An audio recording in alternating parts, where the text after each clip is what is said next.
Nouveau numéro de dialogue sur i24 News. Bonjour à tous. C'est la première fois qu'un ministre de la Défense israélien s'adresse directement aux Palestiniens via un journal local, Al-Quds. Avigdor Lieberman a décidé ce dimanche de s'adresser au peuple, ce qu'il propose, une trêve, une vraie, le désarmement de la bande de Gaza par le Hamas contre la reconstruction d'enclaves côtières. Mais si l'organisation islamiste refuse et continue d'envoyer des roquettes vers le territoire israélien, eh bien le chef du parti Israël Beitenu le promet, cette fois Israël sera sans merci envers le Hamas. Nous allons discuter de cette interview et des réactions qui ont suivi avec nos invités. Ali Waked, bonjour. Freddy Ethan, bonjour. Mais avant de regarder ce sujet, c'est signé Mathias Sinbar. On en reparle juste après. L'arrêt des tunnels offensifs et des tirs de missiles du Hamas contre la réhabilitation par Israël de la bande de Gaza. À cette équation proposée par Avigdor Lieberman au journal palestinien Al-Quds, il n'y a pas d'inconnu. Le Hamas refuse tout simplement de rendre les armes. Le ministre israélien de la Défense souhaitait s'adresser directement aux Palestiniens sans passer par leurs dirigeants. Il le prouve dans cet entretien dans un journal à grand tirage qui paraît à Jérusalem-Est et en Cisjordanie. Si le Hamas cesse de creuser des tunnels et de tirer des missiles, Israël sera le premier pays à aider à la création d'un port maritime et d'un aéroport. Nous ferons de la bande de Gaza le nouveau Singapour. Un Lieberman sécuritaire et surtout diplomate. Il promettait pourtant d'éliminer le chef politique du Hamas à Gaza, Ismaël Haniyeh, 2 jours après avoir été nommé au 14e étage du QG de la Défense. Avigdor Lieberman parle ainsi de 2 États pour 2 peuples contre l'échange de territoires et de populations, mais continue de menacer le Hamas. La prochaine guerre à Gaza sera la dernière. Le Hamas, lui, rejette ces propositions. L'un des cadres estime que le mouvement terroriste a le droit d'utiliser les armes et que ces hommes n'ont pas peur d'une nouvelle confrontation avec Israël. Pas Lieberman et personne d'autre. Tous les ministres israéliens de la Défense nous ont menacés avant lui et ils sont tous morts. Le dernier en date, Pérez, qui a été enterré en enfer. Nous n'avons pas peur. C'est un message fort de Gaza. Nous n'avons pas peur. Les journalistes à Gaza condamnent le journal palestinien qu'ils accusent de normaliser les relations avec Israël et qualifient Lieberman de chef de la terreur sioniste. Voilà, Gaza, la nouvelle Hong Kong ou la nouvelle Singapour, c'est difficile à imaginer aujourd'hui, Ali Waked. C'est difficile à imaginer parce que les rivaux du Hamas, ce n'est pas le Fatah et les autres organisations palestiniennes modérées, mais c'est les salafistes de l'État islamique, d'Al-Qaïda et ceux qui essaient de contourner de la droite, cette fois-ci, le mouvement islamique, le Hamas. Mais Eleonore, cette interview a soulevé une immense protestation au sein des Palestiniens. Le fait que Lieberman a été invité dans cette interview par le plus grand journal palestinien et le fait qu'il a été défini non pas en tant que ministre de l'occupation, mais le ministre de la Défense, et surtout le fait que le journal a permis à Lieberman de porter toute le critique qu'il avait envers le président palestinien Mahmoud Abbas et le menace envers les Palestiniens à la bande de Gaza. Freddy Ethan, vous trouvez que c'est une bonne chose que le ministre israélien de la Défense s'adresse aux Palestiniens pour la première fois, passe par un journal et donc s'adresse au peuple lui-même finalement? Parce que c'est ça le but de cette interview. Quand Mahmoud Abbas parle à la télévision israélienne, personne n'a dit quoi que ce soit. Pourquoi pas? Au contraire, je crois que c'est une bonne interview. Une interview qui veut dire que Lieberman, 5 mois dans ses fonctions en tant que ministre de la Défense, a gommé son image de faucon belliqueux. Il a compris au sein du ministère de la Défense et avec l'avis donc de l'état-major israélien et aussi du Shabak et d'autres services, qu'il faut être pragmatique. Et donc, il y a, dans les propos de Lieberman, il y a la carotte et le bâton, mais aussi le pragmatisme. Et je dirais même une certaine sagesse, parce qu'il y a une certaine logique. Que dit Lieberman?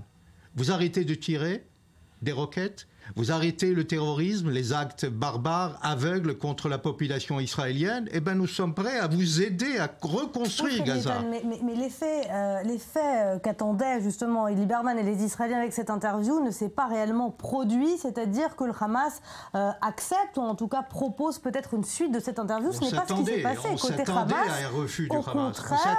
On s'attendait à la réaction hostile du Hamas. Mais même dans la rue palestinienne. Non, mais dans la rue palestinienne, et non pas, elle est manipulée. C'est ça le problème des Palestiniens, que le peuple palestinien souhaite la paix, en grande majorité.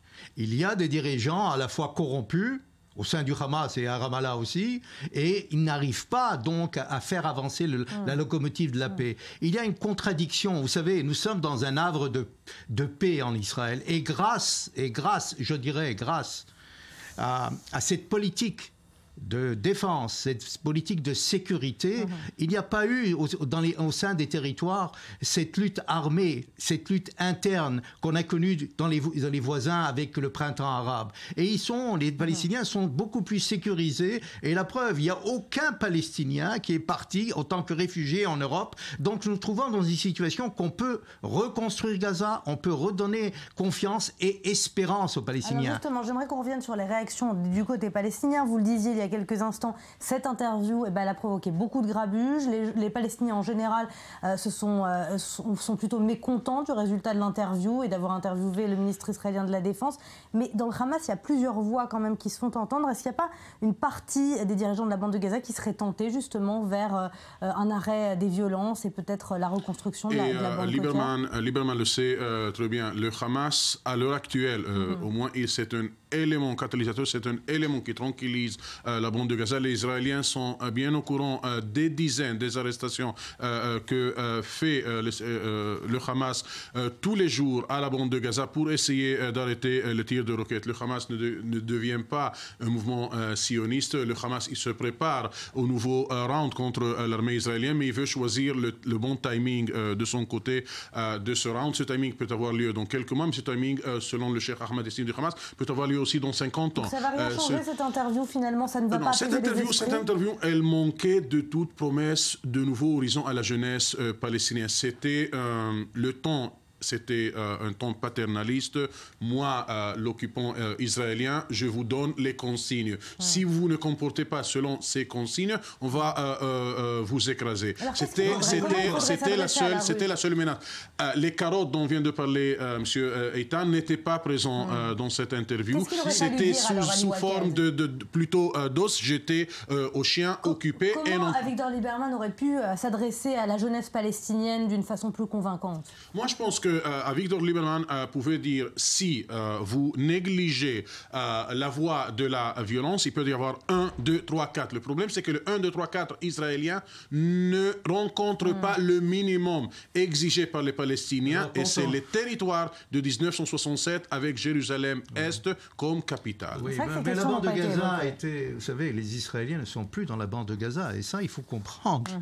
Et on s'est retiré, je vous ai laissé parler. On s'est retiré de la bande de Gaza.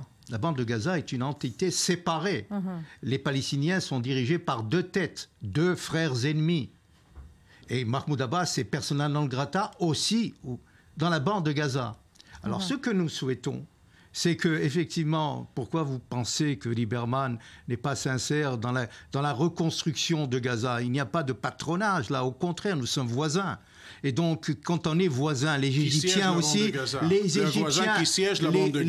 Égyptiens, il n'y a pas de siège. Vous savez très bien, il n'y a pas de problème, il n'y a pas de misère à Gaza. Il n'y a pas de problème humanitaire à Gaza. Il y a un problème de réfugiés que vous voulez éternaliser depuis 1948. Je ne parle pas de réfugiés. Est-ce qu'un Palestinien peut manger aujourd'hui ce qu'il veut au supermarché? Est-ce qu'il peut choisir le boisson qu'il veut? Vous avez vu les supermarchés? Vous avez vu les supermarchés? J'ai vu les supermarchés. Il y a pas mal de marchandises. Il n'y a pas de problème. Ils sont pas... Pour Avigdor Lieberman, le coupable dans cette histoire, c'est Mahmoud Abbas, on l'a bien compris. C'est vers le dirigeant palestinien que toutes les critiques se sont tournées. Pourquoi, selon Avigdor Lieberman, Mahmoud Abbas est responsable des échecs des négociations entre Israéliens et Palestiniens?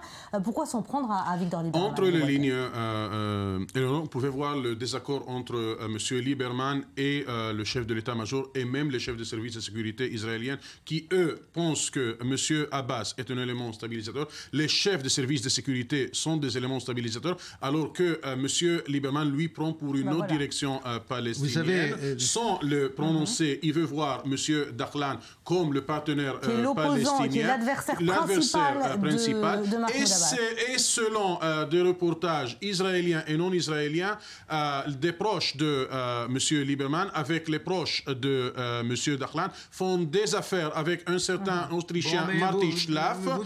Ils font des affaires et donc il y a autour de cette histoire politique, il y a des raisons et des intérêts. Des intérêts, bon, vous rentrez là dans des détails que personne n'a prouvés et je veux dire une autre chose. Vous savez que la proposition de Lieberman a été accueillie aussi par l'opposition israélienne. Vous savez que Yair Lapid, cet après-midi, avec des ambassadeurs installés ici en Israël, est arrivé dans la bande de Gaza.